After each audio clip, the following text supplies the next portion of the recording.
Imagine waking up one morning to a world that feels unrecognizable. The person who shared your life, your partner, and every breakfast, every late night conversation, every dream, and even every disagreement is gone. The chair across the dining table sits empty, their favorite sweater hangs untouched in the closet, and the quiet in your home feels heavier than anything you've ever carried. When your spouse passes before you, it's not just their absence that shakes you, it's the loss of the rhythm you built together, the unspoken understanding that defined your day. For seniors, this moment can feel like the end of everything familiar, leaving you adrift in a sea of grief, confusion, and questions about how to move forward. No one hands you a guidebook for this kind of loss. Most people don't know where to begin, and when the moment arrives, the weight of sorrow makes even the smallest decisions feel insurmountable. You might wonder, what do I do first? How do I keep going when my heart feels broken beyond repair? The truth is, losing a spouse doesn't just change your life, it redefines it. The routines you cherished, the plans you made, the laughter you shared, all of it shifts, leaving you to navigate a world that feels both empty and overwhelming. This video isn't about the paperwork you'll eventually need to sort through or the eulogy you might deliver. Those things have their place, but they're not the heart of surviving this loss. This is about you, your emotional survival, your practical next steps, and the quiet strength you'll need to find within yourself to face each new day. We're going to walk through 6 essential steps that every senior must take to not only endure the pain of losing a spouse, but to slowly, carefully begin to live again. These aren't cold instructions or generic advice. They're rooted in the real experiences of people who face this grief, in compassion for what you're going through, and in the understanding that grief is as unique as the love you share. These 6 steps, feeling before fixing, reaching out early, organizing critical documents, protecting your health, avoiding rushed decisions, and rebuilding your identity, are more than a checklist. They're anchors offering stability when the waves of loss threaten to pull you under. Each step is a small act of courage, a way to honor both your grief and your future. And the 6th step, it's the one most people never consider, yet it often determines whether you merely survive or find a way to thrive again. If you're watching this, perhaps you're preparing for a future you hope never comes, or maybe you're already walking this difficult path. Either way, stay with me. These steps are for you, and they can make a difference. Step 1. Feel before you fix. When your spouse dies, the world doesn't just grow quiet, it becomes numb. The routines you built together vanish. The sound of their laughter, the way they hummed while making coffee, the gentle creak of their footsteps in the hallway, all of it stops. In its place is a silence that settles not just in your home, but in your heart, heavy and hollow. In those early days, it's tempting to fill that silence with action. You might feel an urge to dive into tasks, sorting their belongings, answering phone calls, handling arrangements, anything to keep the pain at bay. But before you do anything else, there's one thing you must do. Give yourself permission to feel. This doesn't mean you have to collapse into despair or cry endlessly, though tears may come. It means allowing yourself to acknowledge the depth of your loss without guilt, without judgment, and without a timeline. There's no right way to grieve, no schedule for when the ache should fade or when you should feel normal again. Grief is as individual as your love was, and it deserves space to breathe. Pushing it down, pretending you're fine, or busying yourself to avoid the pain might seem like strength, but it's a trap. Write down account numbers, contact names, and passwords in a secure place. If your spouse used online accounts, note any login details you can find. Many banks and services now require digital access. Here's a practical approach. Set aside an hour to start, maybe with a cup of tea and some soft music to ease the tension. Begin with one category like bank accounts or insurance. Check common places, desk drawers, filing cabinets, safe deposit boxes, or even email folders if your spouse managed things digitally. If you hit a wall, that's okay. Pause and try again tomorrow. The goal isn't to finish everything at once, but to take steady steps toward clarity. If you're unsure about legal or financial details, consider consulting a professional, like an estate attorney or a certified financial planner, who can guide you without judgment.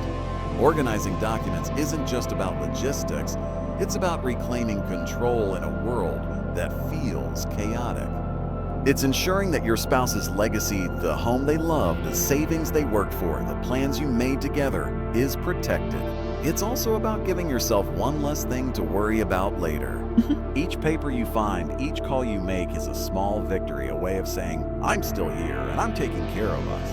Well, it's not easy, but it's necessary, and you're stronger than you realize.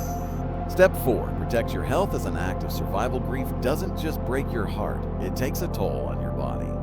After losing a spouse, many seniors find themselves skipping meals, tossing and turning at night, or forgetting basic self-care like brushing their teeth or taking medications. The energy to cook, exercise, or even get out of bed can vanish, replaced by a fog that makes everything feel pointless. But this is exactly when your health matters most. Caring for your body isn't about being strong, it's about surviving, ensuring you have the strength to face the days ahead. The physical impact of grief is real. Research shows that losing a spouse can lead to weight loss, fatigue, digestive issues, high blood pressure, and a weakened immune system. For seniors, these effects can worsen existing conditions like diabetes or arthritis, turning emotional pain into a health crisis.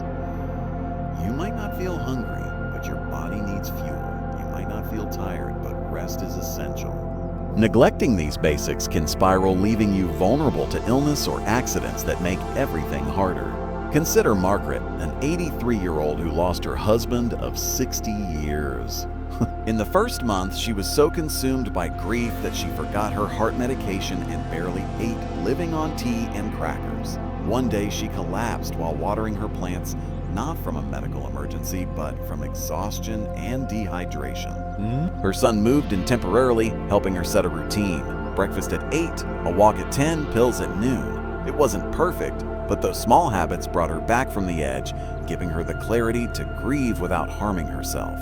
You don't need a drastic overhaul, just small, consistent steps.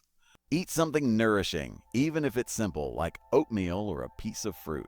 If cooking feels overwhelming, accept a friend's offer to bring food or stock up on easy meals like soups or smoothies. Move your body, even if it's just a slow walk to the mailbox or stretching in your chair. Try to rest, even if sleep won't come. Lie down, close your eyes, and breathe deeply. These aren't luxuries, they're lifelines. Here's a practical tip. Create a daily checklist, even if it's just 3 things. Eat, move, rest. Tape it to your fridge or bedside table as a reminder.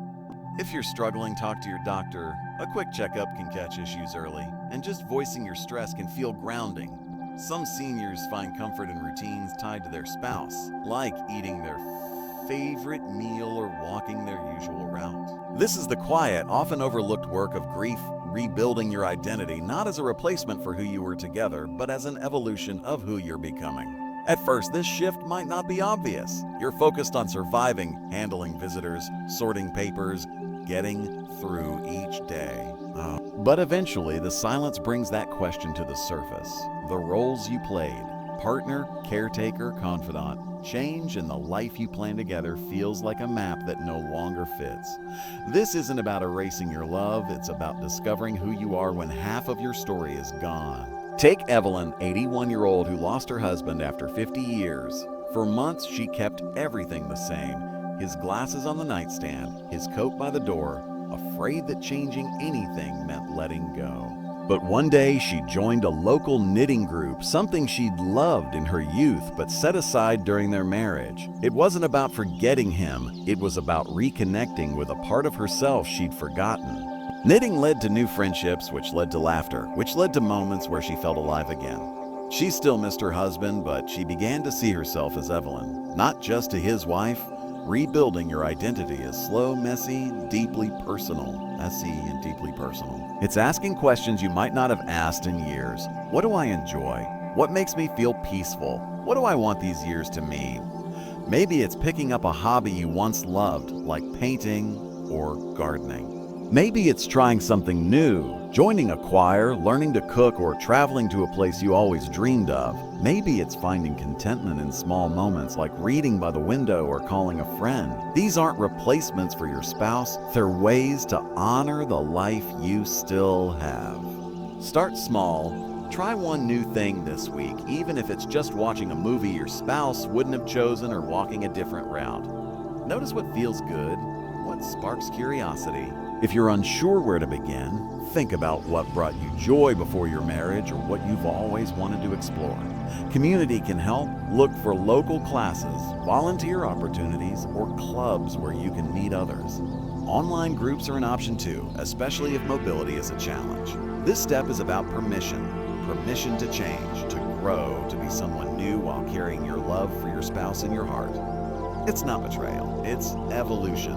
You're not leaving them behind, you're taking them with you into a new chapter. Each step you take, each discovery you make, is a testament to the strength they loved in you. You are still here, still worthy of joy, still capable of a life that matters. Final thoughts: losing your spouse is a wound that cuts deeper than words can describe. It takes away not just the person you love, but the rhythm of your days, the comfort of being known, the certainty of a shared tomorrow.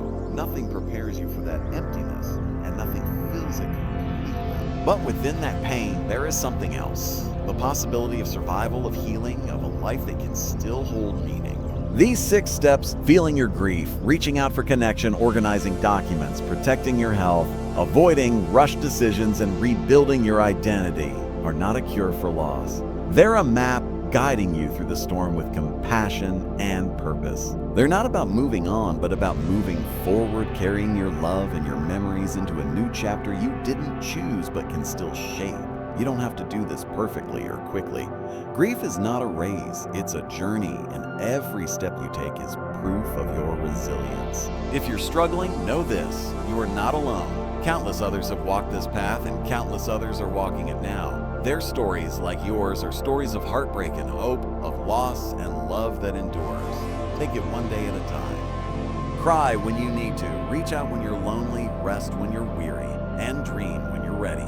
Your spouse's love lives on in you, and so does your strength. This chapter is yours to write, and it can be beautiful, even through the pain. Thank you for watching. If this video resonated with you, please leave a comment below and share one thing you learned or how you plan to use it. Your thoughts mean the world to us. They inspire us to keep creating content that supports and uplifts. If you found this helpful, give it a like, subscribe, and share it with someone who might need it. Your support helps us reach others who are navigating this journey. We'll see you in the next video, and until then, take care of yourself. You're worth it.